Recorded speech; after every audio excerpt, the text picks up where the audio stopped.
On this episode is still loading. I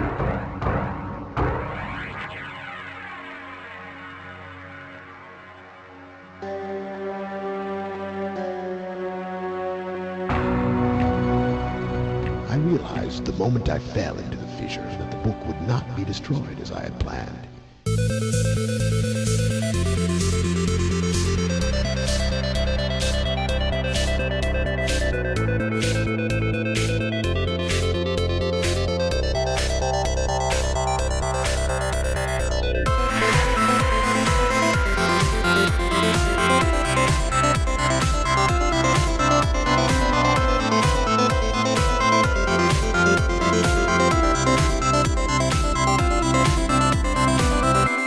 Hello, everyone, and welcome to this new episode of the Still Loading podcast. I'm your host, Josh Koval, and today on the show, it kicks off an impromptu mini-series. I mentioned in my end-of-the-year retrospective, which actually at the time we're recording this has not even released to the public, but I mentioned in the end-of-the-year retrospective that I wanted to do more series. Well, if you follow me on social media, you'll know there is a big Mario month, not Mario month, Mario Mania is coming in just a few weeks, but leading up to that, I wanted to do a little unofficial impromptu series on the first two games in the Myst series, Myst and Riven. So today, obviously, you can tell by the title, we are talking about Myst, and next week you can look forward to an episode on Riven. But joining me today to talk about Myst. I was about to say it was Cyan's first game, but it was not. They actually developed a couple games before this, but this was their first huge runaway hit. But joining me to discuss this runaway hit is Doug from the Nostalgium Arcanum podcast. Doug, how are you doing today? Hey man, I'm doing great. I'm really excited to be here to talk about clicking through some pretty deserted islands. Some very eerie spaces that seem definitely more full than what the game shows you for sure. This game creeped me out as a kid, man. It really. I'll save it. I have a lot to say about my personal experiences with this, but yeah, we are here to talk about Myst. So as we always do to kick off these episodes, Doug, I want to throw it over to you. What are your personal experiences with Myst? How did you first discover the game? What are your memories surrounding it? Let my listeners know. Sure. So I was 13 when this came out, and this was right at the dawn of like the ascendancy of CD ROM drives in the 90s. And it was basically driven by this game and The Seventh Guest, which is another puzzle exploration game, although not nearly as sophisticated in terms of design as Myst is.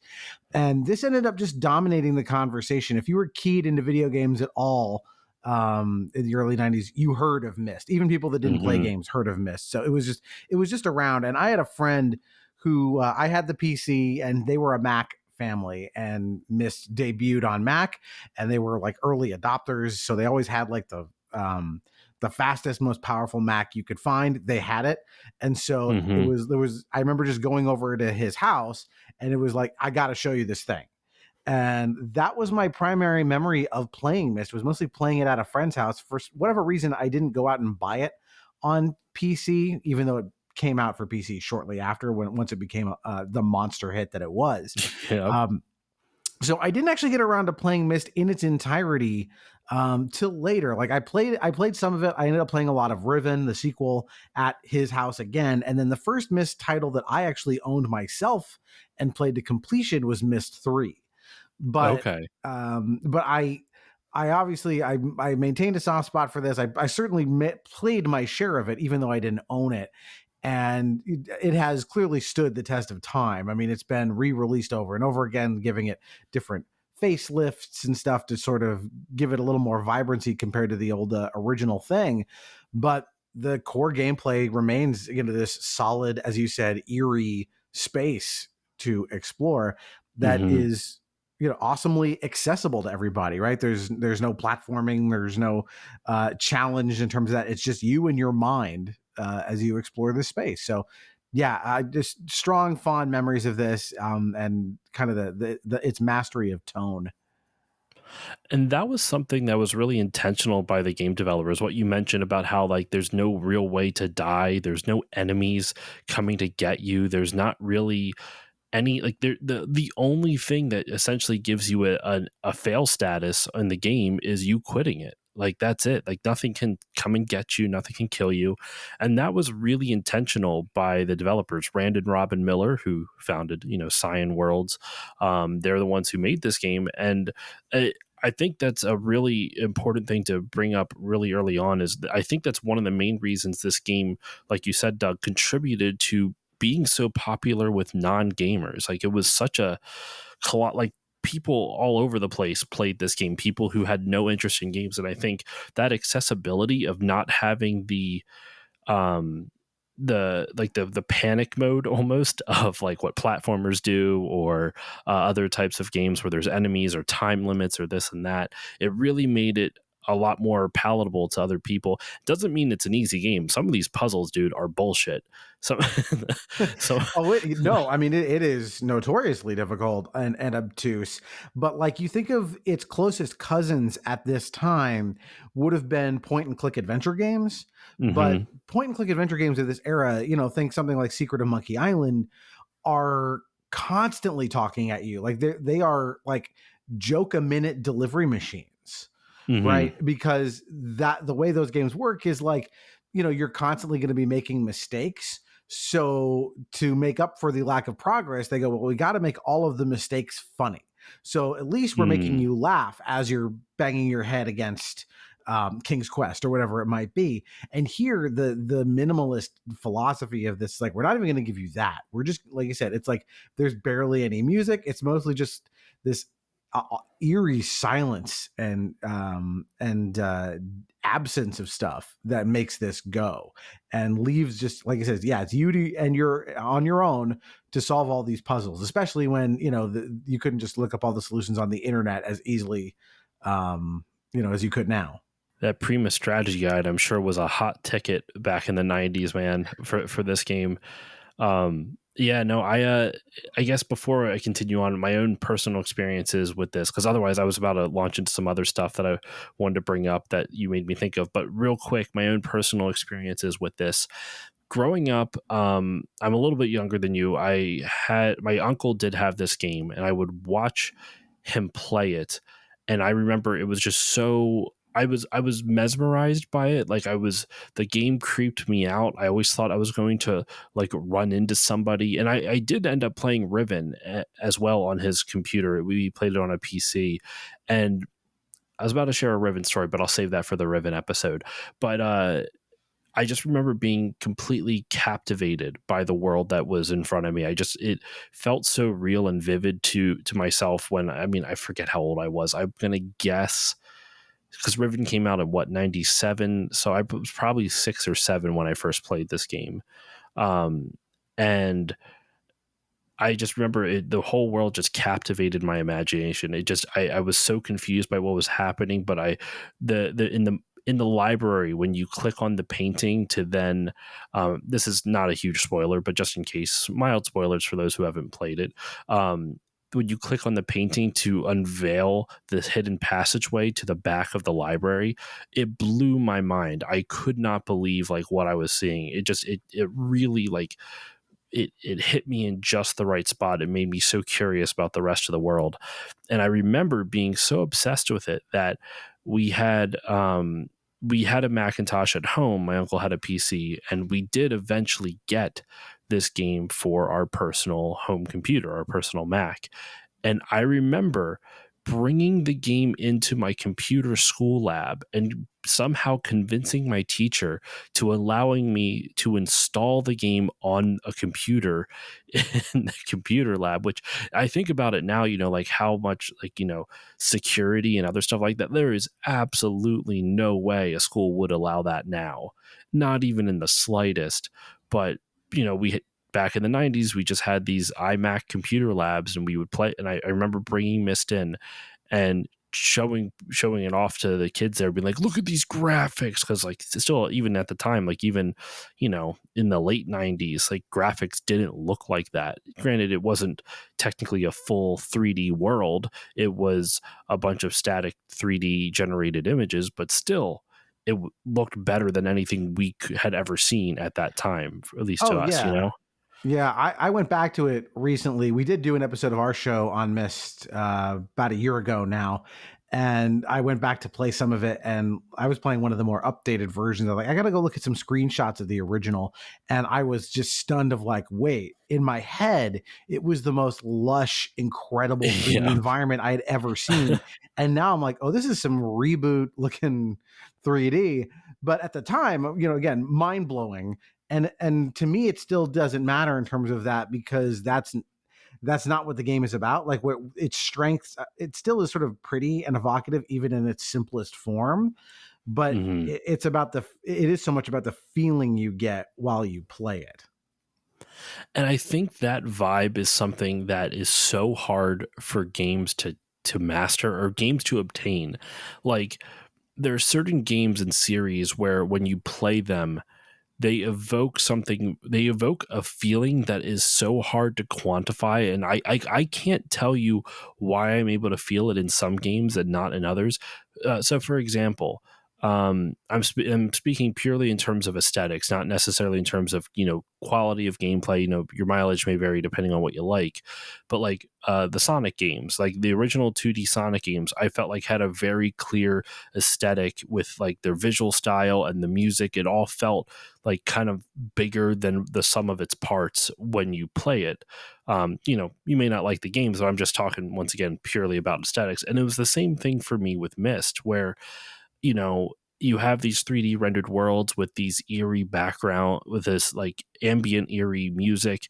And for some reason, even though I know without a shadow of a doubt there are no enemies in this game, you cannot get killed and you cannot kill anyone, I still feel like playing this game when you walk around a corner, there's going to be some motherfucker there just ready to pounce, because the game builds that atmosphere so perfectly and kind of sets this vibe that I don't know how other games, I don't know how games can do it so well. Like I don't know what it is specifically that really lends that to it. But for me, it will always, I think that's why this game has loomed large in my memory for so long. And I never beat it as a kid, but I finally did beat it in preparation for this episode. I beat it on stream a couple months ago. Actually, you reached out to me asking me what my thoughts were on it. So I'm happy to have you on to finally I can put this game on my backlog to rest. Myst is being covered. It has been beaten. You talked about this tone stuff, and I was thinking about it before we got on, of like, why does this game do this so well? How does it create so much tension? Because I feel the same way. It's like you walk through these spaces and you feel creeped out, like you're not supposed to be there. And even though you're literally in no danger, the only danger in the game is that you pick one of the three bad endings. How does it do that? And I think what it does is there's two things in tone that this game does that are just best in class. One is that when you wander around these lonely spaces, it feels like that feeling you would get if you were in somebody else's house. Like, Mm-hmm. I'm not supposed to be there, nobody's home, and in theory everybody, the whole family's on vacation, but I'm wandering through someone else's house touching their stuff. And like it creates that feeling, right? Because all you're doing is archaeology in this game. You're flicking every switch you can find, you're opening every drawer, every anything you can find to click on, you're touching it to see what it does. And there is something about that feels forbidden. The other thing it does really well is that, like you said, when you open the back of the library and all of a sudden there's a whole thing back there, it's that moment of like stepping through the wardrobe to Narnia over and over again. Yep. Like, that's what it feels like every time you find a book that links to a new age. Every time you open, like you said, a door, a passage that goes somewhere, you're immediately tantalized with like, I wonder what's behind that thing. I'm going to be treated to something interesting, because like this thing just is a mystery. All of it is mysterious, and that's enough to pull you forward. It's really impressive. Mysterious, huh? Sorry. I'm assuming that is deliberate, that they did I would call it assume so as Myst for that well. reason. Yeah. Well, you brought up a couple things that is a pretty good transition to some of the fun facts about this. So one of the ones you're talking about is like, as you like the gameplay itself of the point and click nature of it, exploring around on the screen and exploring, different drawers and opening things up. And it like you said, I think that way you described it, if you're in a friend's house by yourself and you kind of shouldn't be there, but at the same time, it's not bad that you're there. I think that really describes the game well. And in development, I was watching the what is it? Oh shoot, who did it? It's the War Stories series that you can find on YouTube from like Ars Technica. There we go. From Ars Technica, they did an interview with Rand Miller, one of the co-creators of Myst, and he said how the part of the puzzle of the game wasn't just solving the puzzles the game presented to you. The interface itself was almost a puzzle. Like you were exploring the game world just as much as you were exploring the interface, which I thought was an interesting way to describe the gameplay. I do think exploring the interface can lead to some tedious moments of just pixel hunting, as we'll get to in some other when we talk about the gameplay in specific moments. But I kind of admired the attempt that they were trying to do to allow more immersion by having the gameplay of just navigating the UI be just as much of an exploration as the game world itself. I don't know if it quite nails it, but I'm at least I at least admire the attempt. And the other thing it made me think of was the whole Portal to Narnia thing. That was a very, very specific influence. One of the things in the post-mortem that Robin Miller did at GDC in 2013 is he talked about a lot of the different influences. One of them specifically was Narnia. Magician's Nephew is what he listed specifically. Have you ever read Magician's Nephew by any chance? I have not. I believe I crapped out of the Narnia series somewhere on book 5. I think I did not finish. You still have read more than me. I read so Magician's Nephew is interesting because I think it's like the 6th book out of the 7th or something like But that. I know it's the origin story for Narnia. Yes, Yeah. So it takes place before The Lion, the Witch, and the Wardrobe, and there's a moment in that book that even I read it for the first time. I want to say when I was in like my early 20s. Well past the age that the books are really kind of geared for. And it still had a really cool moment. It captured my imagination where I forget the names of all the characters. It's been a minute, but there's 2 children that end up in another world, as you see with all the Narnia books, but they end up basically in the world between worlds. And as far as the eye can see, there is nothing but little like oases, like little pools, like perfect circles of water. And when they dip their heads inside, they can literally see other worlds. Like these are all portals to other worlds. But it's this really interesting visual of just seeing like tons, like thousands of these pools of water that are just actual portals to other world. And so you can kind of see that idea here in Myst, where with the linking books, like the books are portals to other worlds, or as they call them, ages in the story, in the fiction of the game. Some other influences were Zork, which they got a lot of, I shouldn't say a lot of the ideas from, but it was influenced specifically in terms of the nonlinear gameplay. They also referenced old books at Mysterious Islands, like from like Jules Verne books and stuff like that. I guess you could kind of see that with all the the book themes of the game, the Myst book, the linking books, all that stuff. And probably the biggest influence was Dungeons and Dragons. Specifically in the GDC talk, Robin was talking about how him and Rand would watch their older brother, who he didn't name, play D&D with his friends, and they would talk about how when you have a good DM, how the world itself kind of opens up. It allows a lot more creativity. A DM will kind of react to what the players are doing and try to craft a world and narrative around the player experience, as opposed to forcing the players into some type of narrative that they pre-designed type of thing. And there was a moment where Rand crafted his own D&D campaign where it was just a single fortress. No one rolled any characters. There was no dice rolling to check out, for moves or anything like that. It was just everyone played as themselves, and Rand would describe the world that they see, and they would have to figure out a way out of the dungeon, out of this castle or tower or whatever it was. That specific D&D campaign was the inspiration, at least part of it was the inspiration for one of the ages, the mechanical age in Myst, which I thought was such a cool thing, where they used their D&D campaign from probably a decade prior as the grounds for one of the ages in this game. It's just I'm just really impressed with how much they drew from to make this game. Yeah, I mean, what you're talking about with that D&D campaign is like the perfect metaphor for what Myst is, because it's literally like, yeah, there are no dice rolls, right? There's no mechanics to this game. You talked about the UI has to be sort of intuited. There is barely a UI. Kind of the whole point of it is, it's just you and this island and all of the interactable objects in it. And you just explore it in this archaeological fashion. I think when we did our Myst episode, I described it as trying to figure out how to program an alien's VCR, because that's kind of what it is. You're interacting with all of these various devices, and the puzzle is trying to basically suss out how all of these different machines work.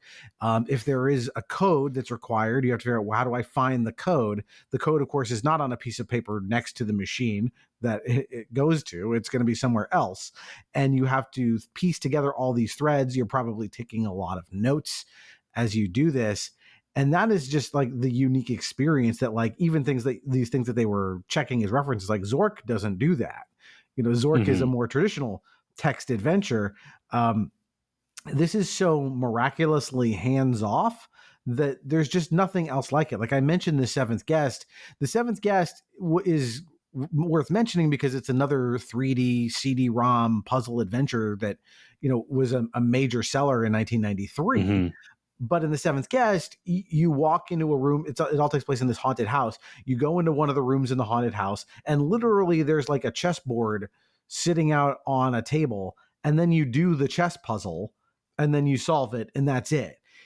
Here, all of the puzzles are blended into the environment. They're woven into the story, and so it isn't like, here, I am presenting you with a puzzle, solve it. It's more like, I am presenting you with, these just inscrutable objects, and it's up to you to do the legwork and the detective work to figure out how to make this machine do what you need to do to make further progress, which is to say nothing of the entire meta puzzle that is the true puzzle that underlies the entire game, which we'll get to later.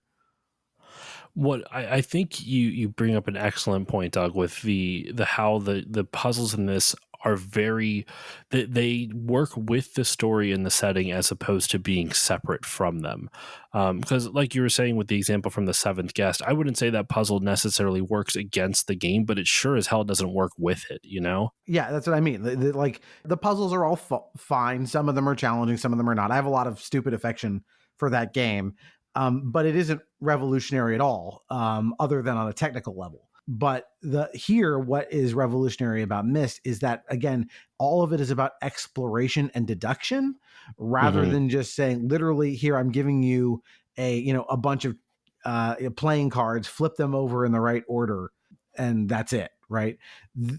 All of this interconnection between the puzzles and the game world, that's what makes it come alive. You feel like you're in an actual space, really exploring it, as opposed to just sort of wandering through it and then things happen. You nailed it, man. I think that's really what makes this game special. And one of the things in Robin's GDC talk is some of the objectives they had, or for their approach to puzzles, was that this is exactly directly from his slideshow.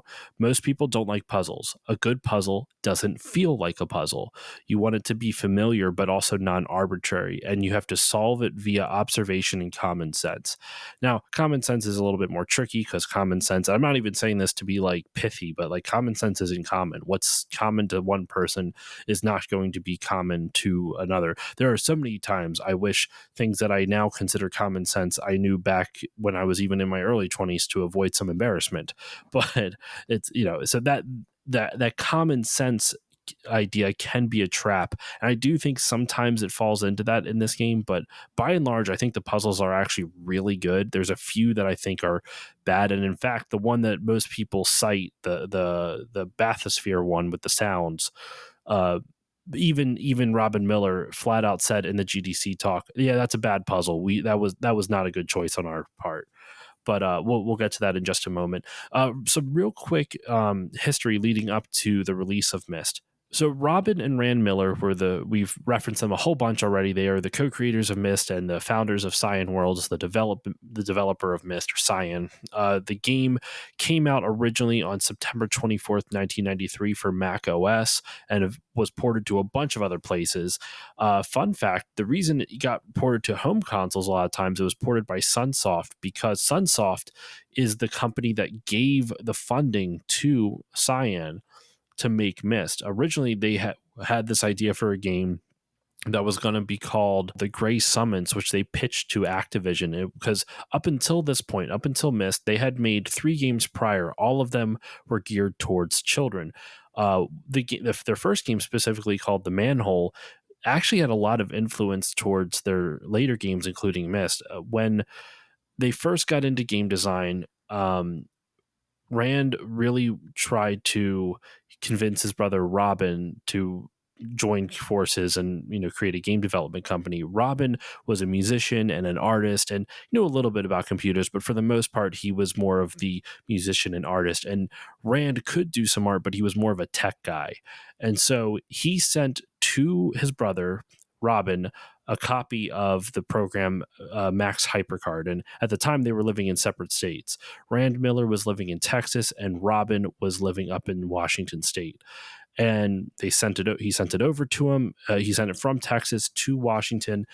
Robin installed HyperCard on his parents' computer down in the basement, and that's when they began kind of starting to work on games. And HyperCard, for those who don't know what it is, it's honestly there's a lot of games built around it. Think of it as like a stack of index cards, but on the index cards you have pressable buttons that can do different things. So when you click on it on the computer, then you can tell, like, when the player hits this button, do this. And a lot of times each individual screen that you would see in Myst is a separate card on the stack of HyperCard. So when you click the button to, or when you click on the screen to move forward, it's just swapping the card for the next card, and you see a different image, which is usually the next spot down the path. And yeah, it's theoretically, like modern, it could take them anywhere. Sorry, go on. Yeah, I was gonna say it's modern equivalent. If people have never played around with HyperCard, would be basically Microsoft PowerPoint. Like it's not terribly dissimilar from something like that. Where, yeah, as you said, the game of Myst is basically an illusion built on these cards. Where, yeah, exactly, you click forward and it brings you to a card in the stack. If you flip a switch in the Myst environment, what it actually does is it doesn't. I mean, yes, the card will play a little movie, but now something has changed in the environment, right? In response to that switch being flipped. So what that means is now you're moving over to a completely different stack of cards, which is basically the entire game of Myst, except now that switch has been flipped, right? So it's sort of one of these things where the whole game is put together with like spit and glue and dental floss under the hood in a way that's like this program was never designed to do anything this elaborate. So it's kind of one of those like incredibly impressive technical feats when someone is like, look, I learned how to make an actual working computer within Minecraft, right?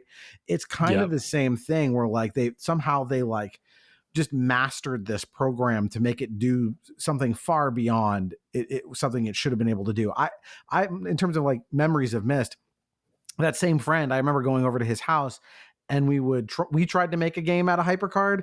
I think we managed to make 7 or 8 slides max before we realized, like, this is daunting. This is not going to happen. It So takes a yeah, lot of tedious effort.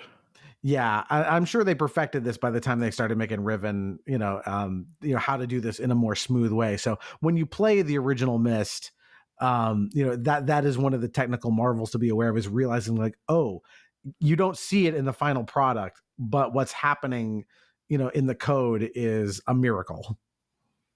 It really is. And so much so that they, like, the technical limitations of the time, they talk about it in both the Ars Technica video and also the GDC talk, where they had to develop this game for the lowest common denominator of PCs. Also, they had to develop it with it in mind of home console, because Sunsoft, the company that gave them the money for the game, didn't care about the home PCs or Macs. They only cared about consoles. That's where they thought all the money is. That's why I believe the Sega, at least on Sega Saturn, I don't know for the other systems, but Sega Saturn, that's why it has the Sunsoft logo, because they published it on there.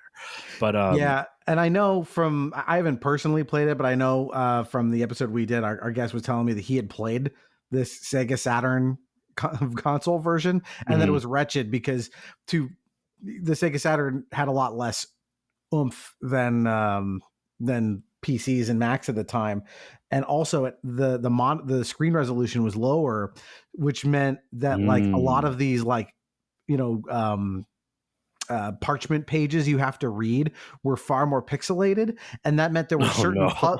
which meant there were certain puzzles where, like, you might not even be able to easily read the thing you need to read to solve the puzzle within the game. Oh no. So, Oh and no. again, and you're doing it without a mouse, which is like, I guess if you're insane, you could push your way through this game to completion somehow. But yeah, just not this hardware was not equipped to run this game. It's funny, the reason why Myst is broken up into different ages was due to the technical limitations of consoles, actually, because they knew they were going to have to port it over to a console. So a console was not going to be able to have the necessary memory in order to essentially store. I don't know if they mean in RAM or however the technical specifics of it were, but they couldn't just put everything, like, if they were to combine all the ages and everything onto one specific area, like where you could just click around and explore, it would not have been able to work on the consoles at the time. So they purposely split it up into those different ages to essentially allow for the console to load all the different spot things that it would need to.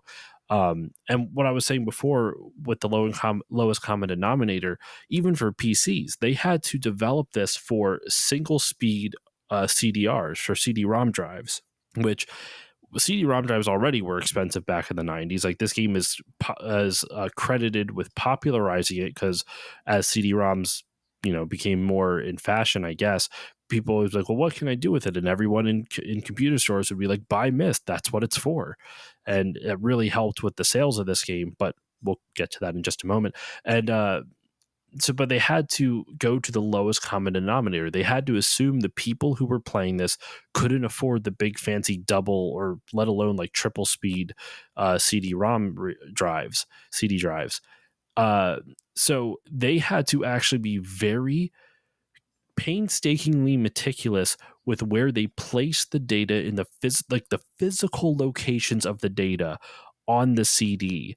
They so every age and every section is literally placed next to each other on the disc, so that way when you go to the next slide in the HyperCard stack, the CD doesn't have the disk drive doesn't have to move the laser far in order to get to it, if that makes sense.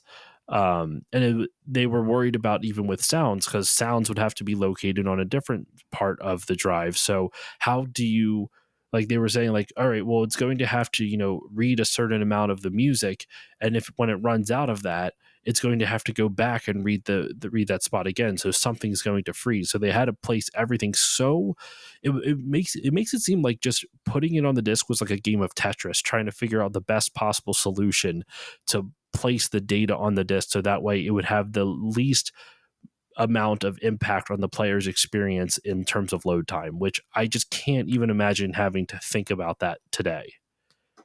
I love this stuff. I really love these kinds of stories of like kind of triumph over technical limitations. Mm-hmm. And, think of a fictional one, or actually not even nonfiction one. Think of like, Apollo 13, right? Those scenes of them like trying to jerry rig their spacecraft to, we're going to run out of air unless we make this thing work with that thing. I love these tales of ingenuity. Because this makes you appreciate the game that much more, because none of that, you never notice it when you play the game. The game is seamless and like perfectly fine tuned. Like I don't think I've ever seen Myst, throw out an error code, right? You can't soft lock yourself in any way in this game. Like everything in it is perfect, and it had to be, or it wouldn't work. And the way they put this thing together to make it do that, as you said, right? This was a killer app for the CD ROM. This one and the Seventh Guest were the things that when you went into a store, it was like there were just tons of these on the shelves, both of those games, as a way of saying like you have to get a CD ROM drive because you have to experience what these things can do. And it was the beginning of, for me at least, opening up this possibility space of like, oh wow, games can really be and do anything. Before that, you have, I loved, the NES, I love the SNES, and some of the like old PC games at the time, but Myst was so original, unique, and also even for its primitive nature, like the 3D imagery of it, this like lush kind of ambient music, it signaled like the beginning of like where we're at today, where it's like, yeah, look at God of War Ragnarok or whatever we want to put on screen, we can fucking put on screen, whatever, no big deal. But Myst is kind of like the beginning of that era of going like, yeah, we can do this stuff. We can let our imaginations run wild, and we have the technology that will let us do it, even if it was in its like most primitive form here. And I think one of the other things that really advanced at the time was also storytelling, besides just a technical aspect. I know, I believe your guest on your episode, Cole from Watch Out for Fireballs, talks about this as well, is just what this game does is that it tells the majority of its story is told through the environment. And there is a story at its core, and we'll get to the story, like we'll do an overview with us behind a spoiler wall, but it's still, though, the way this game tells its story is that it starts off really simple with just a note on the ground, then it kind of directs you where to go. The basic premise, without spoiling all the plot twists and everything, is you are this person who discovers this book called Myst, and when you place your hand inside, you see it's a moving image inside the book, but as you read through it and then you find this image, you place your hand on it and you fall into the world of Myst, like literally get sucked in, and you don't know where you're at. You find a note from this guy named Atris talking about he has a message for his wife Catherine, and basically that's all you're given. So he tells you where to find the message, and from there you kind of learn about the world of Myst, who is like where Atris is, what has happened to the world, and you kind of figure out who's at fault and who's not. And that's all I'm going to say in terms of the plot until we get to the spoiler wall. But the way they tell the rest of it is there are journals that Atris has written about the different ages that you explore, the different worlds you go to, and you get a real sense of the world. Like they really did a good job of building the like in your imagination what the world is. So when you travel to those ages, you can see what he wrote about, and you can also see a sense of I should at least bring up this. He has two sons. Oh my gosh. Cirrus and Achenar. Thank you. Cirrus and Achenar. And you can kind of see little bits about them. Like the crux of the drama in the game is that you have to choose which brother to trust. But one, Cirrus, Achenar, or neither. And I'm not going to go into any further than that. That's what I'll leave before the spoiler wall. But as you explore the different worlds, you can see parts of each age with fingerprints from Cirrus and fingerprints from Achenar and stuff from Atris and all this other stuff. And it's really cool to, it kind of builds out these worlds, and it builds out both the characters that you can't really interact with directly, and you get a better sense of them through seeing parts of each age that kind of belong to them and what they had their hands on. And that was super intentional. They talk about it in the GDC thing, where how do you build characters where we don't have the technology really to have you interact with them? Because if we want this game to be nonlinear, you'll just be able to walk away from them, and that's not realistic. We can't have that.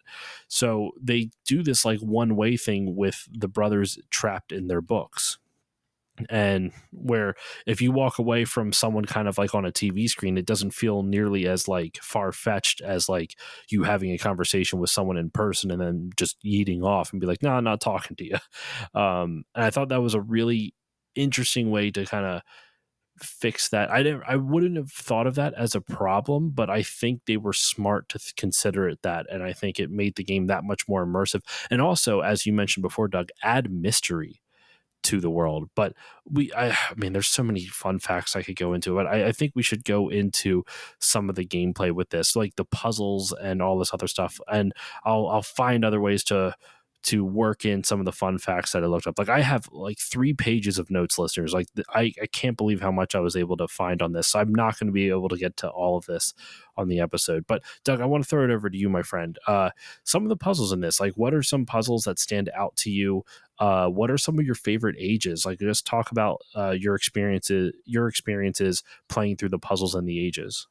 Yeah. So maybe I'll set the table a little bit. Again, not too much with plot stuff, but basically, you as you mentioned, Cirrus and Akanar are Atreus' sons. They are each trapped within a book, and they are pleading with you to get them out. So your mission from them is go into each of these sub ages, that link off of the main hub that is Myst Island. And within each of these ages, he's hidden a red page for one and a blue page for the other. So basically 2 prime puzzles in each thing, which is somewhere, if I get through all of this stuff, I will find one of these pages and I can bring it back to the brother who's asking for it. And I will be able to better understand them and better get more sense of the story and get closer to releasing one of them as I understand what they're saying. Right. So every puzzle you do in this game is sort of in service of delving further, and the way they communicate this stuff is so great. So they give you, they'll give you an obvious interactable thing, right? A big set of gears, a switch, a panel with buttons on it.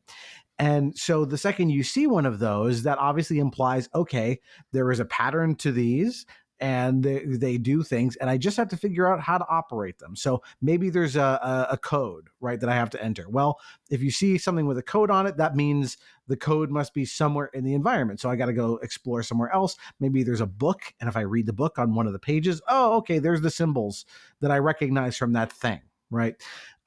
That's how they sort of that's how they wordlessly kind of guide you by giving you the hint of like, if there's a lock, there must be a key, and if there's a key, there must be a lock.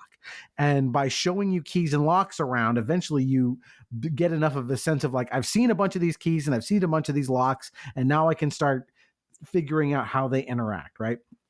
So I think my favorite of these is actually one of the first ones you do, because this is like, to me, the pattern for the puzzle solving deduction approach that you need for the rest of the game. And that is when you find the stars. You need the stars because there's an observatory, and you could put in like any date from like 0 to 9,999, right? A month, a date, and a year. And you have all of these stars, and you're like, well, I could literally enter anything into this panel. So there's going to have to be some sort of something else that I have to find that will break this code for me, and figure out, okay, well, I need to put in a specific set of dates and look for a specific constellation. And those constellations correspond to some panels that are out in front of the library, I believe is where they are. And so for me, like figuring out like, okay, there's a whole bunch of little moving pieces to this, and there's a bunch of stuff in the library to read through, and doing that, gets you to learn about the story. It gets you to learn. I mean, you could just flip through every book looking for star charts, but you're going to spend the time reading some of this stuff, absorbing some of the history of this world.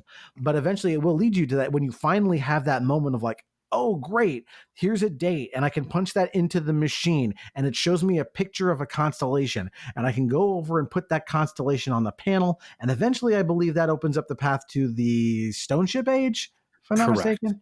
Yep. Yeah, like just when you solve a puzzle like that, the dopamine rush of like, I'm the smartest man alive, like that you feel when that happens is like it's something you can really only get from a series like this. Like this is like, that is the thing Myst delivers to you the best out of anything it does. So that for me, that puzzle will always stick with me because it felt so daunting the first time I saw it, and then just by being observant and patient, like I figured it out. And yeah, that feeling of triumph is unequaled. And I think that puzzle is a good example of like that, this type of game design of having to observe the environment around you and then being able to recall different things.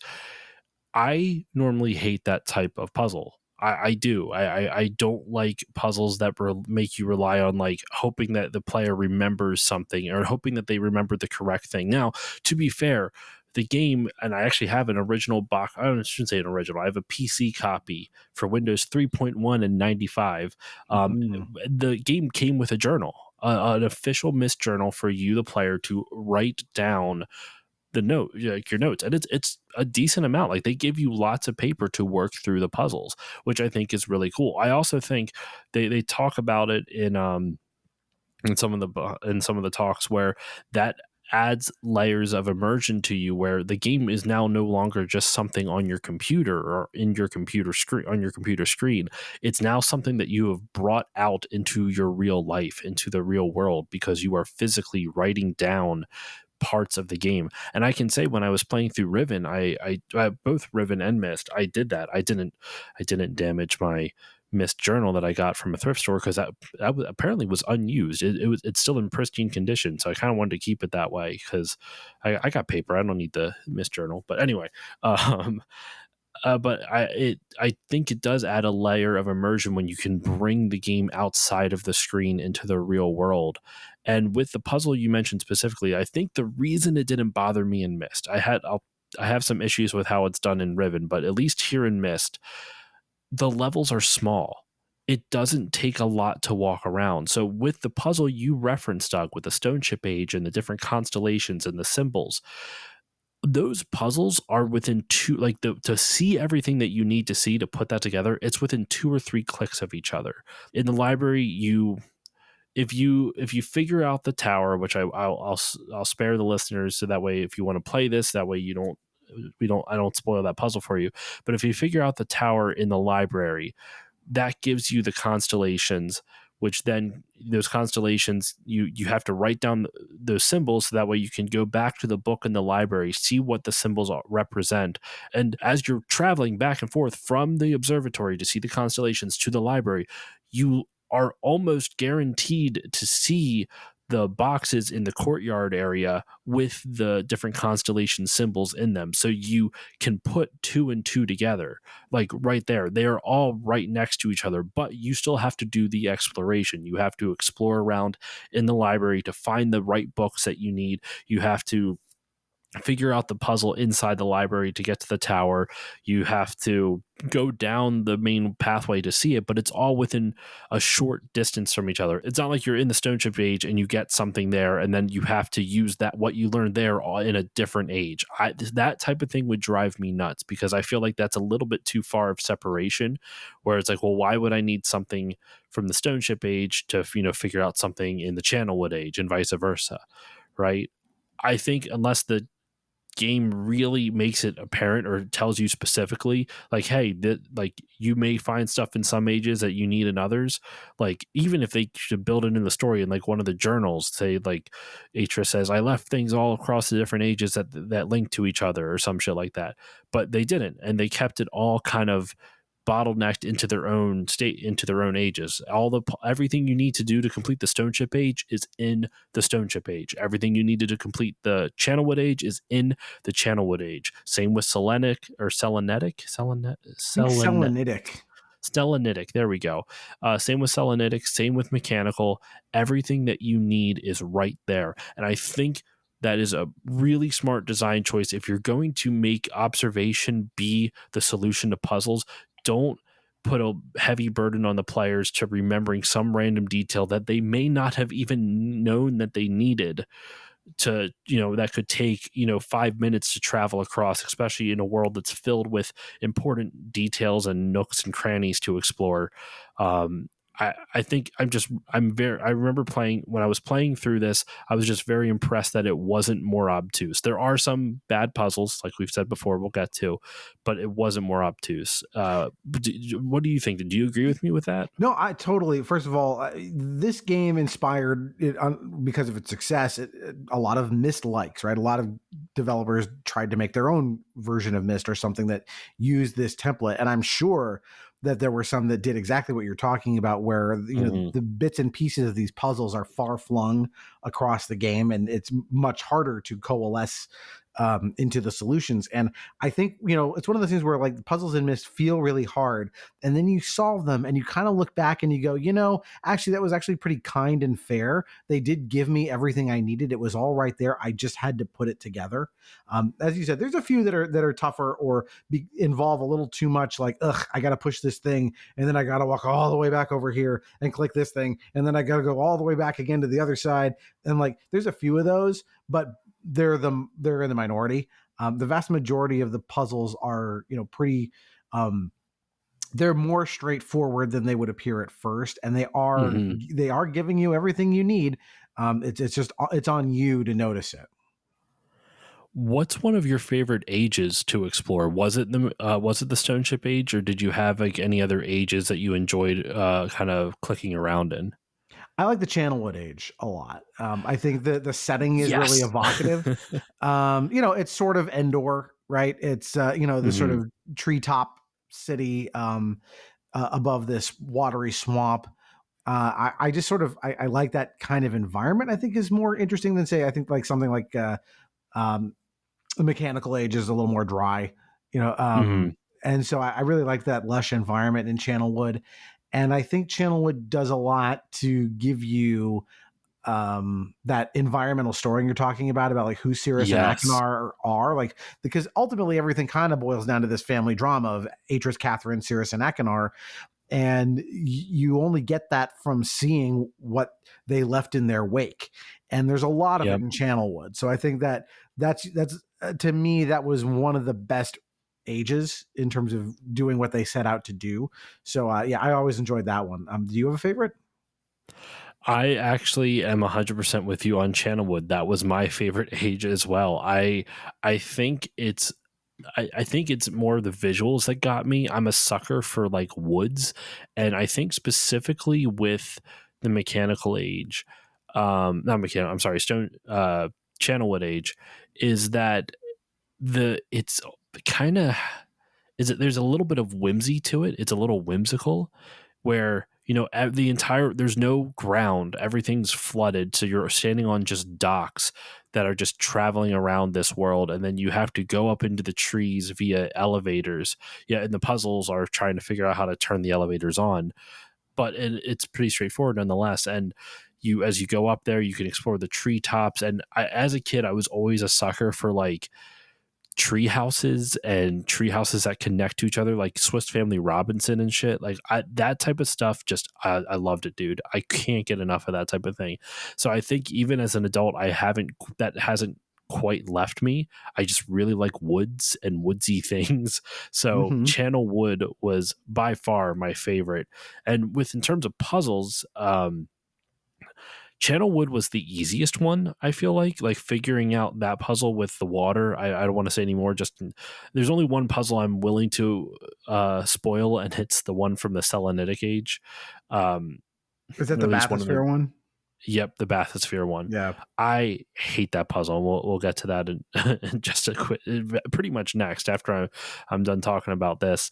But I would say, I think my favorite puzzle is actually the tower in the library. Like, I like how that, like, once you figure out how that works, that is the linking puzzle that that gives you the clues on how to get to the 4 ages, to the Selenitic, to the stone ship, to the channelwood, and to the mechanical. Once you figure that out and you get those puzzles, I remember when I solved that, I went, oh, so this is how you were supposed to figure this out for all these years. Because I remember as a kid, I would just look it up in a strategy guide. I'd look up the 3 constellations you need. I would look up how to get to the mechanical age with the clock and all this other stuff. Like, I wouldn't figure any of it out. I would just use the strategy guide. Now as an adult, it helped a lot. Like, I think it clicked with me. I'm like, okay, I can see the design in this now. It's not arbitrary. It's very intentional. And so actually it's funny, like one of the things that when they were play testing this, they had to add that note from Atris to Catherine on the ground, because originally that wasn't in there and players had no idea where they were supposed to go, kind of justifiably so. You just drop a player into an island and just say, all right, figure out the puzzles. And it's like, well, I don't know where to start. Like, there's like 6 or 7 different start points, and most people don't want to waste their time just tinkering around figuring out which. So I think that note was a really smart choice. And the way they play tested it, actually, before they rendered all the different images that you saw, and to account for, play tested to account for errors like I mentioned, or some of the puzzles we're talking about, to test those out, they did it in a D&D session the way I described Rand's Fortress. They would have these D&D sessions where they would play through the game like it was like a D&D session, and I'm assuming Rand would be the dungeon master and describe what the players see, and they would keep all the puzzles but go through it as that session. And I thought that's a really like cheap and effective, I should say cheap, but cost effective way to play test your game without having to spend the amount of manpower and time, the sheer amount of time. Like, the renders in this game, because with the technology of the time, took 2 to 14 hours per image. Like, can you imagine? Yeah, it's crazy to think how far we've come technologically from something like that, where think of what you're rendering in real time now, just on your phone, not even on, say, like, a PS5. Yeah, that stuff is just, it's wild. And and yet it still feels impressive when you see it again, because you know what went into it. absolutely. 100% agreed. But yeah, so that my favorite puzzle is that the tower in the library. And conversely, my least favorite puzzle is everything in the Selenitic age. I actually like the visuals of it. I find that the most like eerie, but Channelwood's pretty eerie. Actually, no, Stone Ship is too. Anyway, they're all eerie except for Mechanical Age. I didn't find that one that creepy. But then they're all creepy. And I keep like going back on what I was going to say, because then I say it's not creepy, and then I think about something. I'm like, that really freaked me out. Anyway, in the Selenitic age, there's a puzzle with a bathysphere where you have to explore this maze in a bathysphere to get out of the Selenitic age. And dude, like, what the hell? What an the way You're not looking to me to defend it, are you? I'm not. No, I'm not. No, the way the Selenitic age is supposed to work, listeners, is that it's a lot of sound-based puzzles, which should have been my clue. I should have been able to figure out. I was a little annoyed where I'm like, I can see why I should have been able to figure out the puzzle, but I still think it's a bad puzzle. Where the whole age is filled, like the way you get to the age is by doing a sound puzzle with a piano. To solve the puzzle of that age, once again, it's all sound-based. You have to figure out how that works, and it's a little complicated, but it's not completely ridiculous once you figure it out. Once you figure out the first sound puzzle, then they have a second puzzle for you to exit the age. And to exit the age, you get into this bathysphere and you have to traverse a maze. And essentially, the bathysphere will move to an intersection that has 8 different options, the way you came from, and then 7 other new ones. And the way it's supposed to work is that when you get to that age, or when you get to that intersection, a sound will play. And that sound is supposed to indicate which direction you're supposed to go. If you hear one sound, it might mean that you have to go straight or go left. If it's, but it's all north, south, east, and west. So if you hear the north and east sound, like one after the other, that means you have to go northeast. So it's one of the diagonals. The way they try to teach you this puzzle is that the first few intersections, there's only one possible direction you can go. The rest literally are blocked off. It's not that you'll try to go that way and they stop you. It literally has like a wall showing, like indicating to you visually, you can't go this way. So the first 2 or 3 intersections, they play the same sound. I think the first 2 intersections or something, they play the same sound twice, and you can only go that direction. So it's supposed to teach you through those first 2 intersections how the puzzle's supposed to work. And then the third intersection, they play a different sound, and the only direction you can go is the direction that sound is linked to. So I understand how they were trying to teach you the puzzle, but the problem is that since it's a tiny arbitrary sound, it like you might not even be paying attention to it the first time you play it. So you'll do the first 2 intersections, and all of a sudden then you notice the sound's different, and then you might wonder, okay, why is the sound different? But have no idea that it's connected to the directions. I understand the attempt. I understand what they were trying to do, but man, like it really feels like the sounds are not like spotlighted enough in order to indicate this is super important. You need this. And I don't know. I hated this puzzle. If you have not played this game, just look up a strategy guide for this section. It's bullshit. No argument for me. This is, this is a tough one. I think, if they had the problem with it is if they tutorialized it better, it would have just solved the entire puzzle for you. Exactly. Because then it's not a puzzle anymore. Now it's just a task where they just tell you when you hear this button, you go this way, right? Now it's not. So the puzzle is making the deduction. But as you said, by the time you've noticed that these sounds might be a clue, you're like in it.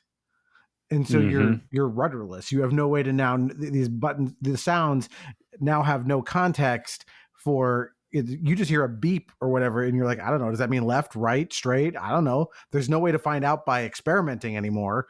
So it sucks.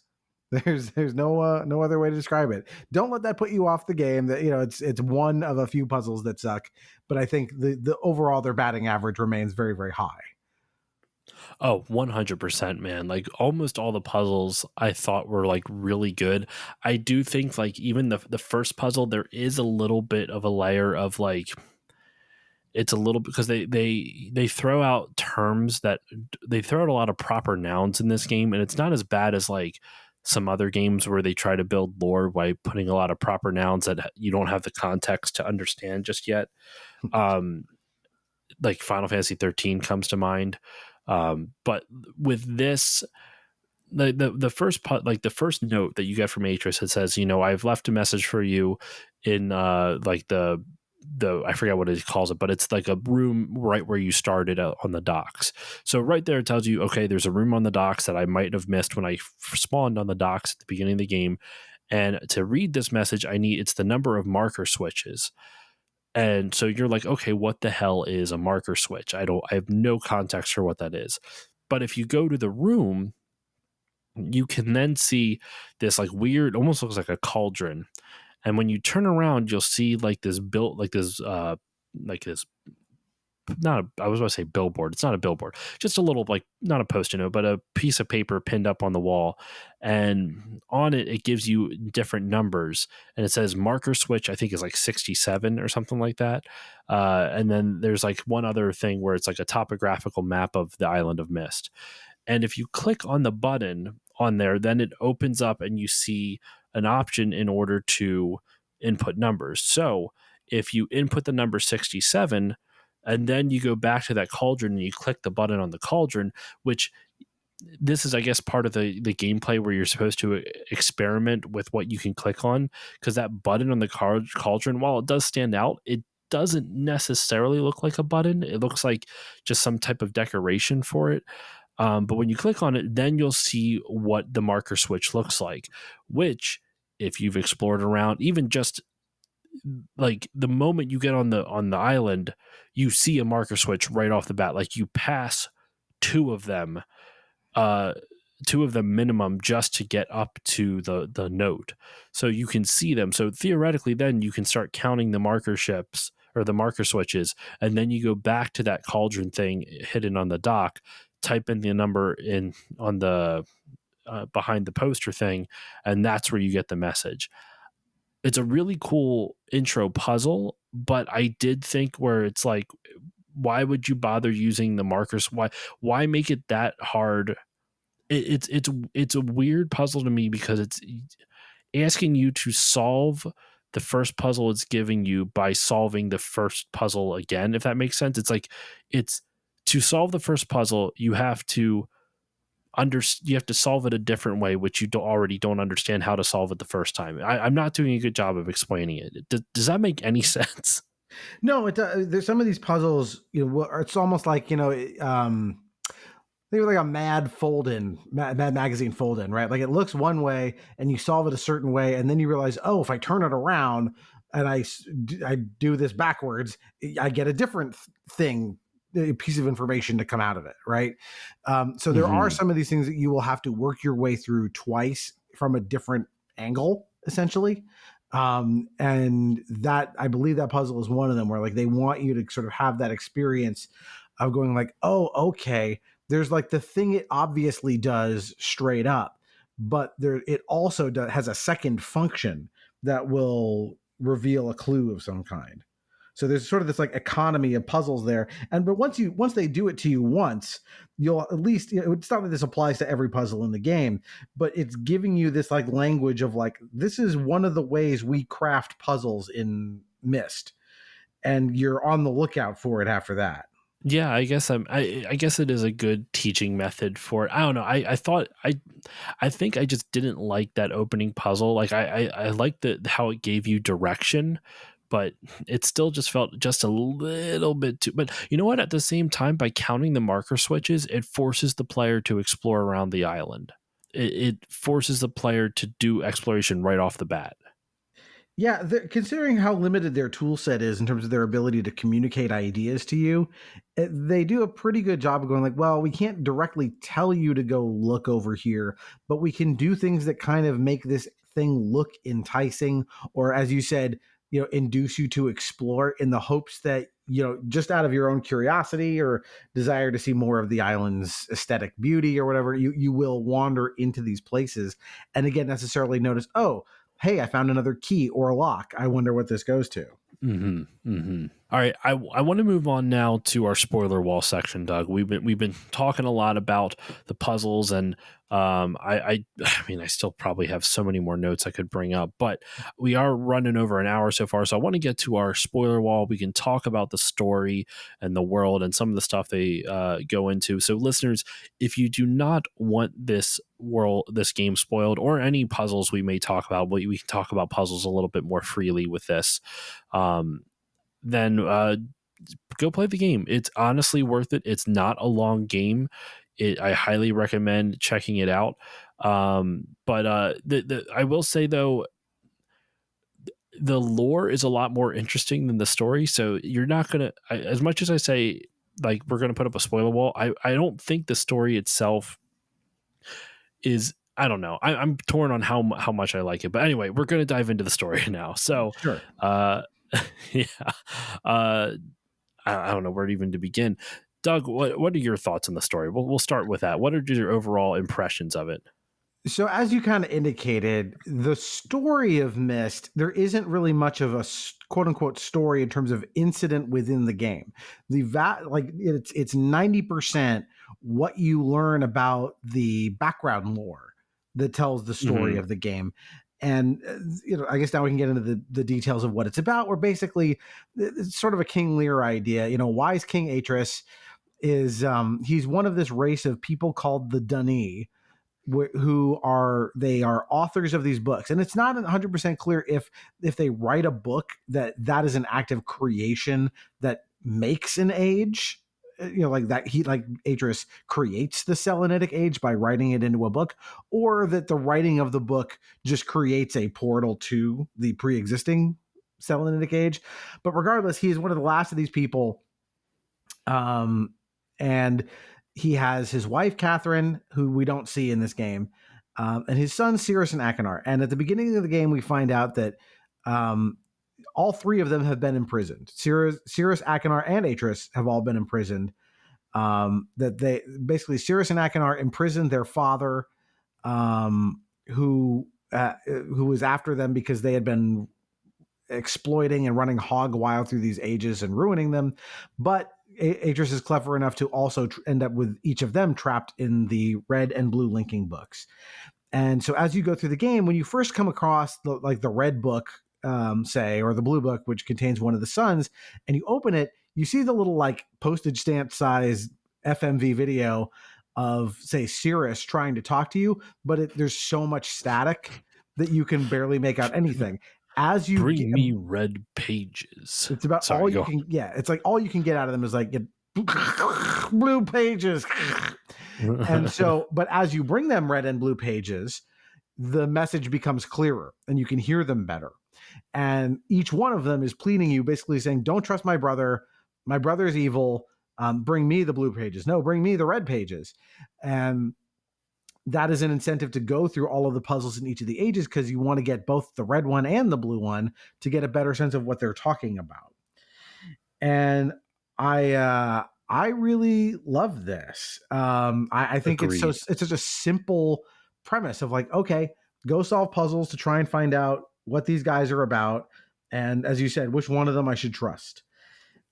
Everything else is going through each of the ages and seeing like, I'm not seeing a lot of evidence I should trust either of them. Like Cirrus is the more like gentlemanly of the two, and Achenar is a little more of like the wild man. But like you go into like one of these ages and you'll find like a lamp that's made out of a human rib cage. Like that's the yep. So you're pretty we're pretty clear on Cirrus and Achenar both being pretty bad right off the bat. So yeah, I'll hand it over to you there. I mean, that's a lot of the story, but that's the major part of it. Oh no, I mean that's pretty much exactly what you said. I think the fact that it kind of, one of the things that they wanted to do in this game was have an ethical or moral dilemma for the player, as well as some of the characters, and so that this is their version of that. This is the player's ethical dilemma. Who do you trust? Who is actually telling the truth? And at the end of the game, if you bring them all of their pages throughout the levels, there's still one more page that they need in order to be freed, and they're both in the same location. They tell you how to get it. It's a they tell you a specific book in the burned library to click on it, tell you which page number to go on, and use that puzzle in the fireplace in order to basically use it as an elevator, go downstairs, and you can see there are 2 pages, and there's also this green book, and both of them beg and plead with you, don't touch the green book, don't do it, just get my page, bring it back to me, my brother's a piece of shit, he killed our dad, I'm the good guy, don't listen to anyone but me, type of thing. And like you said, Doug, like they're both not, like, you really get, like, you don't even need to look at the world around you. You can just watch their videos, and they're both fucking crazy. It's really uncomfortable sometimes, just seeing all the, like you said, what is it? Cirrus is the more gentlemanly of the two, and he kind of gives off like some almost like dictator vibes, like he really, it feels, he just feels evil, like pure evil, versus Achenar is just certifiably insane with a hint of evil. I don't know. They're both not good. You're right. Ribcage lamps, and they probably caused genocide to some of the people in the Channelwood Age. I wouldn't be surprised. Like, there's a lot of heavy things hinted at in this game through the background story, but never explicitly stated or anything like that. I'm not the biggest proponent of Myst 4. No one's going to say that's their favorite, but one of the cool things in Myst 4 is that you get to go to the 2 ages inside the red and blue books to see this is where they were trapped all these years. And you get a little more insight into their characters and stuff, which is kind of cool. But yeah, I mean, the story is told through, again, mostly journal entries, and then these, occasional things you find in the environment that suggest their state of mind. And I love that the fireplace puzzle at the end, because I mean, we can talk about the true solution now, which of course is that you everything. So if you actually go and you get the book, or you get the red page or the blue page, you give it to Cirrus or Akinar, and I hope you saved your game, because if you give Akinar the blue page, guess what? You end up trapped in the book, and he escapes to do evil into the world. And you think, all right, well, I fucked up. That can't be it. So I had to give Cirrus the red page, and you do it, and the exact same thing happens. And that's their way of hinting at, like, there must be a door number 3. There must be some other way to end this. And you've got that green book. And even then, there's a bad ending with the green book, because if you click the green book, you go to the Denis age where Atris is trapped. But you need a linking page to be able to get out of it. Otherwise, you're trapped in there with him forever. And he kind of yells at you and tells you you're an idiot for going in without the way out. And so the way out is this white page that you find by working the very first switches you probably touched in the game. There is this box on the dock, and if you flip the switch down with the other conditions met, it will open up and reveal this white page that you need. And so if you look at a speed run of Myst, you can beat it in like less than 5 minutes, assuming you actually knew the solution to, how to get that page out of the box, and what code to put into the fireplace to enter to find the green book.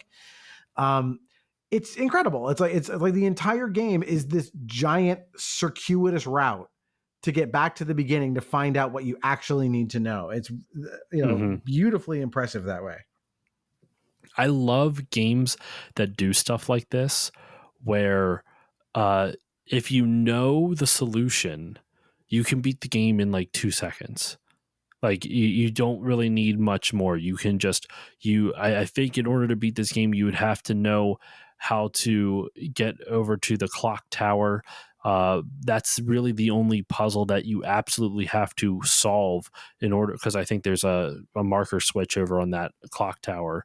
But other than that, you can just click. You can flip all the switches, grab the page, input the correct code into the fireplace, and go down without ever talking to Cirrus, without ever talking to Akinar. And it's funny, we talked before about world building and how this game does a lot of its world building and storytelling through environmental storytelling, and it's kind of this type of storytelling is the predecessor to what a lot of games have done now. A lot of people, like the Dark Souls series for that type of thing. Know what this game also really reminds me of? Outer Wilds. Have you played Outer Wilds? I haven't, but I know that it is heavily inspired by this. I mean, I know what the game is generally about, and it's a similar thing, right? It's about archaeology. It's about, learning more about this world by exploring it, and that giving you the tools you need to succeed. And is it also one of these games where, like, you could beat it in 2 minutes if you knew what to do? Yep. It takes about I won't spoil. You can beat it in under 20 for damn sure. Like Myst, you could beat faster than Outer Wilds, but that's a different story. But yeah, if you know what you're doing, you can beat the game crazy fast in Outer Wilds, and Myst is the same way. And I kind of love that. I want to touch on some stuff real quick. Or actually, sorry, to wrap up the story, then I want to touch on some other quick fun facts before we wrap up the episode. The way the story ends is that if you get the good ending and you grab the page, like you said, once you bring Atris that page, then it sets up the events of the course of events for Riven, because he hints he has another job for you, but you can feel free to explore the island at your leisure now that you've escaped. You've done the best possible ending. But it's funny, if you go back to the island, where the red and blue books were for Cirrus and Akinar, there's just burn marks. They're not there anymore, and there's just burn marks where they once were, kind of leading to the idea that maybe he burnt them up, and he killed his sons. Which I believe is not necessarily canon, because I have not played past Riven, but I do know that his sons appear again in Yes, other Myst games, right?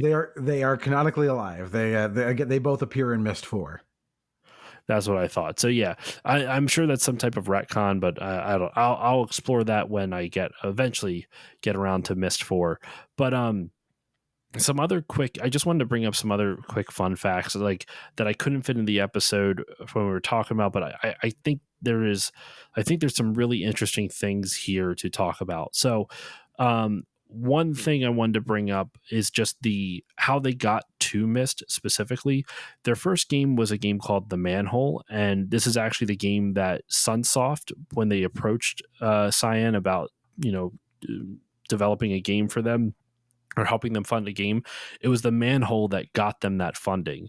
Sunsoft loved The Manhole, and The Manhole did a lot of stuff for the development of Myst, where it helped with the nonlinear gameplay idea.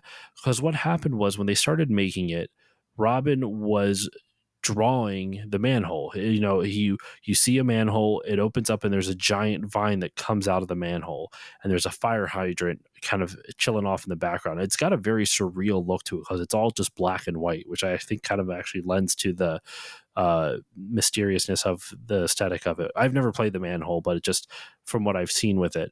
And once he did that, though, he goes, I don't know what to do now.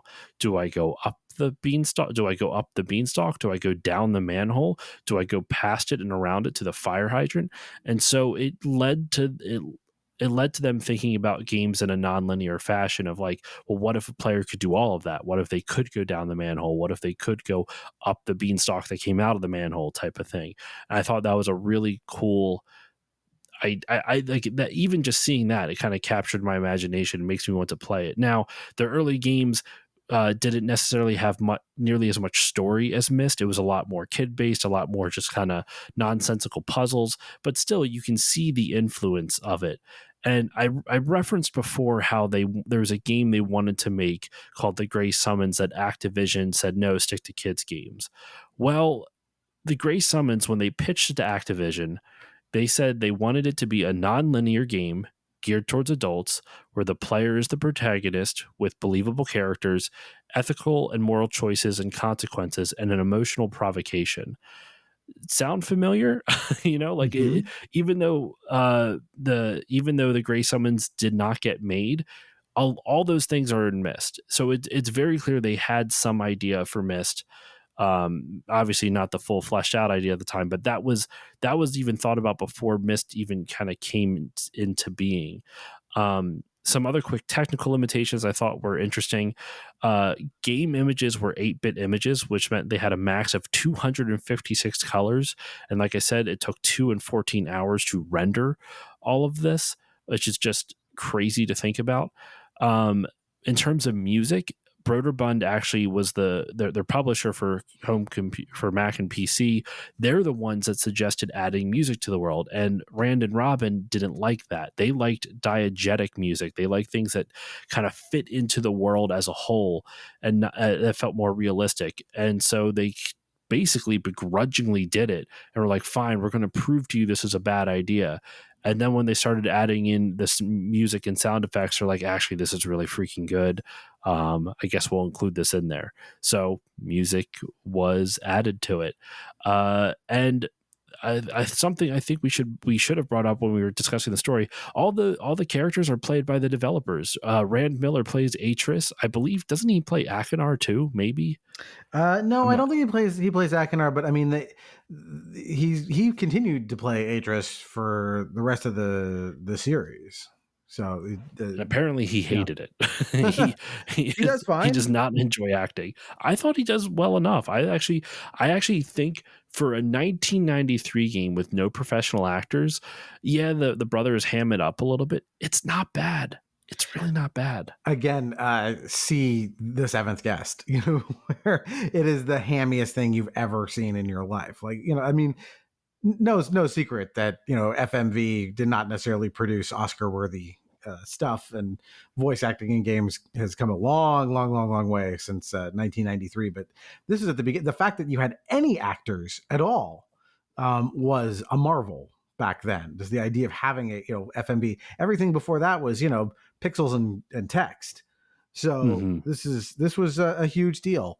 And I think it's good that they did it. Again, having actual human beings as part of the story lends this thing so much more verisimilitude than if it was, if they were cartoons. Like I've seen, like there's those, one of the things that was a bummer in that they've done these very pretty versions of Myst where, it's a fully 3D environment that you can move around in, free walk around, as opposed to say the prescribed paths of the original. Or there's like a VR version, but to do that, they had to ditch the actors in favor of CG animated characters. And like, that's the one thing where it's like, nope. You should have found a way to work back in the footage, because it makes Myst feel artificial in a way that it somehow didn't, despite all of the technical limitations. I hate to admit it, but I agree with you on this. I think the FMV stuff actually is a really well thought out portion, like part of this game. I think it works really well, and it's good. I don't know. I normally would hate cheesy FMV acting, but I think we've talked about it before, how good this game just like innovate or like immerses you, and kind of everything works together for the greater purpose of the world and world building and story. And I really think the way they incorporated the FMV stuff felt natural and authentic to the world they created, and it didn't feel out of place. Like, it's so easy for that cheesy acting to feel out of place, but I think they created a world that it just made it just mysterious enough that you're able to suspend your disbelief with it. And I think it's fantastic. I think that's the best thing games can do, right? A game that is at its best is immersing you in feeling that you are part of its world and that you affect the world. And here, where you're exploring it in first person, and it's really, again, just you and probably a notepad.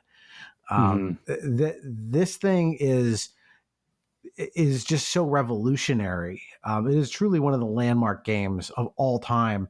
And you can draw so many lines from future games where things you love in those games, you're like, oh, this comes right back to Myst, because Myst was the first game that had the technical, just the horsepower to be able to do this stuff.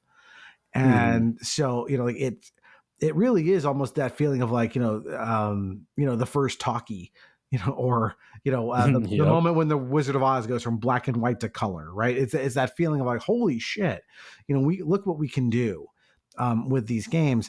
And I think that feeling of immersion, it's almost like that's the high I'm usually chasing when I play most games. I want to feel like I'm a part of this world. I'm affecting what happens in it. And I'm not thinking about the fact that I'm holding a controller or a mouse in my hand anymore. I just am, one with this thing. And I think, Myst is, you have Myst to thank for that emotion in any game that I think is, worth a damn. Absolutely agreed. And I think this is a good segue into just kind of our final wrap-up thoughts. I know we already kind of talked about it a little bit, but I guess just what the game has meant to us, how, like, overall opinions on it. And I'll give you the final say on this, Doug, since you're the guest. I want you to be able to send our listeners off with it. But for me, I think what this game, regardless of the problems with some of the puzzles we talked about or anything of that, I think this game really represents to me like just something like a prime example of what the video game medium can do, in the sense that while the puzzles are a little obtuse and maybe the graphics don't necessarily haven't aged as well as you remember them, I feel like this game is an entire, like, it's an experience. And that phrase is used too often. I feel like people are like, oh, this game is an experience, that you have to experience this. But I really think with Myst, I mentioned at the beginning, it's an entire vibe. The eerie sensation of this deserted island, of you wandering around, being somewhere you feel like you shouldn't, the music, the incredibly creative visuals. Like, you see it a lot more in Riven too, but like the art direction for this game, and I'm not talking about just graphical fidelity, I just mean the actual art direction of like how they chose to design everything is beautiful. It's such there's so much imagination, and like it sparks so much curiosity in the player. And I referenced before, like Sonic games too, I feel like are good at this. Everything about this and reminds me of Sonic in a sense. Just it feels like the graphics, the sounds, and the music all lend itself to the core gameplay. And then, well, I mean, Sonic's a 2D platform, but in this, all the world building really just it it's a game. It lends so much more to the entire experience. And I'm trying to really put this into words. I think this is one of those games where I feel like in like 5 years I'll finally have the words to articulate how it makes me feel. But I think I'll end it with what I can articulate. I'll end it with this, where I still feel, no matter how many times I play this game, that there is something else hidden, because the game, even though I pretty much have explored everything you can in this game, the way they designed it makes you feel like there's just one more thing hidden. The mystery that gives Myst its name, I think, is the best thing about it. It still makes it feel like there's something more to explore, no matter how many times you traipse around this island of Myst. So that's how this game makes me feel. And the last thing I'll bring up, and it's a fun fact I wanted to bring up that I think lends itself, like this part of design, I think, is one of the reasons why Myst feels this way. I can't say they didn't say this directly in any of the interviews that I watched or read, but I kind of got this vibe from Rand Miller, where when they designed the game, they've said themselves they're more interested in building worlds than they were building, interactive storybooks or games. And he talks about how it really felt like the puzzles were almost secondary to the world building. They wanted the puzzles to reinforce the world, but they almost he mentioned how like the game would have been too short if they didn't have puzzles. So the vibe I got from it was that puzzles were added just to pad out the game, because otherwise they just wanted you to explore this world that they created, but they needed the puzzles in order to kind of turn it into something more than just something you could beat in like 5 minutes. I thought that was interesting. Like I don't think that was necessarily their intention, like that puzzles were an afterthought. I don't think that at all. But it kind of makes it seem like their focus was so much on the world that the puzzles almost felt like, oh, I guess we have to add this in to make it a game. I don't know. He once again, he didn't say this directly in any of the interviews, but the vibe I got, that it felt like they were focused more on the world and not the puzzles. And I kind of think that's what makes this game so interesting compared to other games, to its contemporaries. But that's all I got for mine, Doug. I'm sorry for talking so long, but Doug, I want to throw it over to you. Your final thoughts, what this game has meant to you and all that good stuff.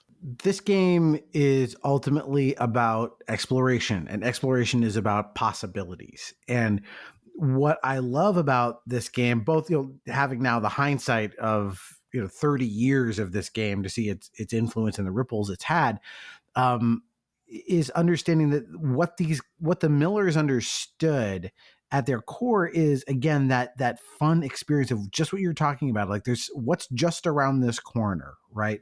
What even if I've explored all of Myst Island and all of the sub ages, it feels like there just might be one more clue buried somewhere. And it all goes to what this game fundamentally is, which is this victory of tone and experience, which is why people keep saying it's an experience. You don't get this by looking at screenshots. It's not just that this game is immersive. You don't like immerse yourself in this game. You submerge yourself in this game. You feel like you are just, inside this world, walking through it. And there's so much to enjoy, both on the aesthetic level, the intellectual level, but it all comes together in this way where, again, the whole is greater than the sum of its parts. To just feel like this is Myst Island and these worlds. This is a real place. It's not a game, right? This is an actual place with a history, and I have free reign to explore it at my leisure. and learn about sort of the terrible things that rendered it an empty place. There was nothing like this at the time, and I can just say, again, from being 13 when it came out, like there really was nothing like this. And so much of what made games great after this owes a debt to this game. So if you're a younger gamer and you're like, it feels like, you're recommending, Casablanca or Citizen Kane to a younger person. Like, oh, you got to go, if you're a film buff, you got to go see The Treasure of the Sierra Madre or whatever. And someone goes like, yeah, whatever. And then you finally see the movie and you're like, oh shit, this is pretty good. You owe it to yourself to play this game. It's, it costs you virtually nothing to get your hands on it now. You can play it on your phone, although that's not an ideal way to play it. You can get it for a few bucks on Steam or whatever. It's very cheap and easy to find. It is special. It holds up in a way that, few games do over time. This when we say like this is a landmark game, this is up there in terms of like in film equivalents of, The Godfather or Star Wars, or like something that absolutely changed the medium and the way people approach these games. And all of that is there on screen. Like you can still feel that 30 years later. And the proof is like all of the Myst clones, people trying to replicate this, even the Millers, even Riven, which I think is in some ways a better game.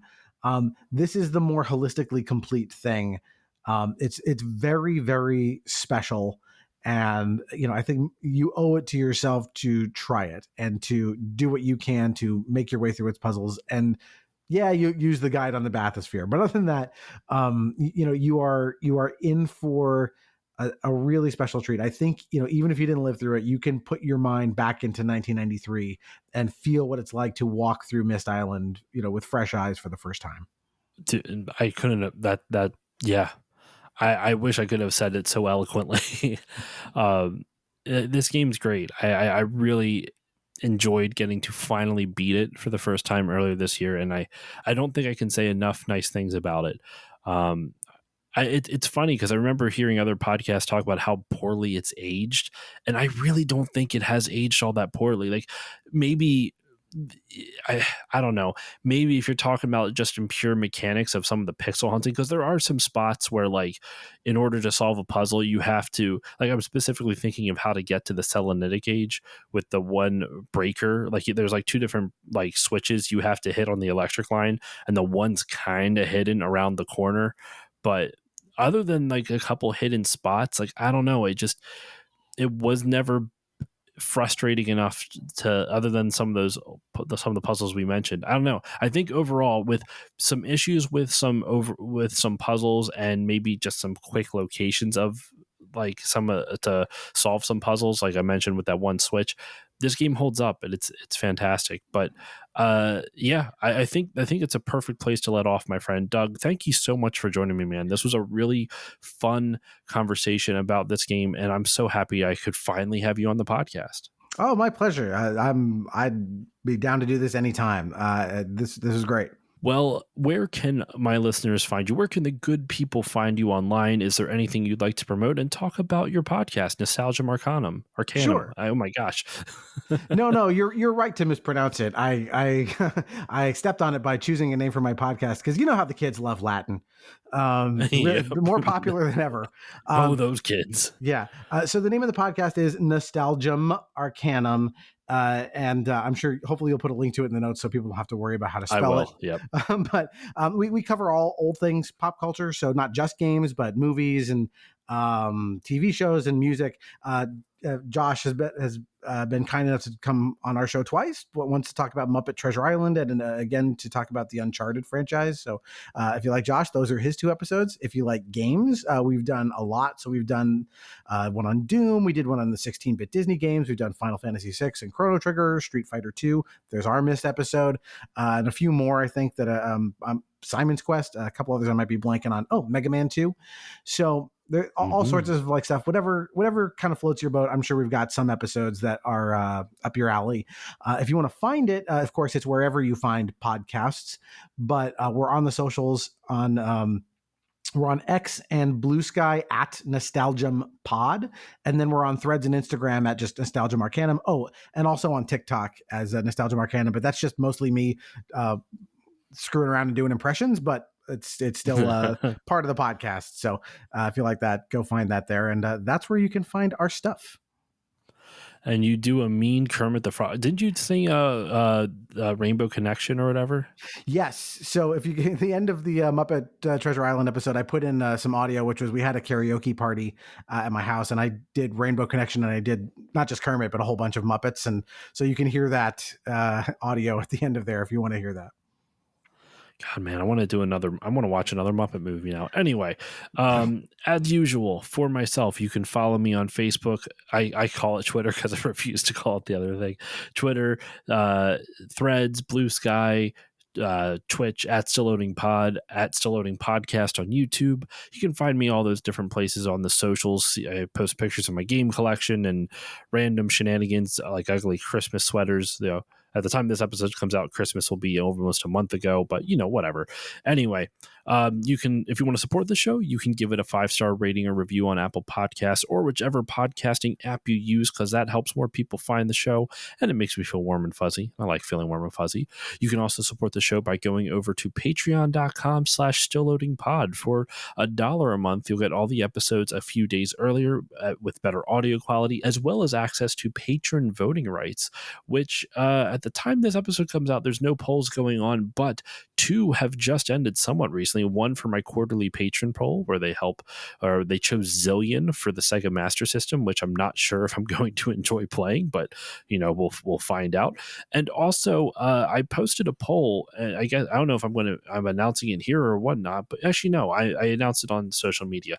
In November of this year, it's going to be backlog month, so I'm having my patrons vote on. I put up 16 different games, and they have to, and the top 4 in terms of votes are going to be the 4 games covered in November of this year. I figure that gives me an entire 10 months to play, edit, and record all of those. So that should be a lot of fun. So if you want to help guide the direction of the show, that's all available at the $1 level. At the $4 level, you'll get everything I mentioned prior, plus access to 2 mini bonus episodes every month. And then at the $5 level, you'll get everything I mentioned before, plus access to Still Bonding, my monthly James Bond podcast where me and a bunch of friends bond over 007. At the time this episode comes out, GoldenEye will be the most recent one, and Tomorrow Never Dies will be the next one up in February. So if you like James Bond, that's all at the $5 level, and plus all the other crap I mentioned before. So yeah, patreon.com/stillloadingpod. But that is all the time we have for you on this episode of Still Loading. Thank you all so much for listening.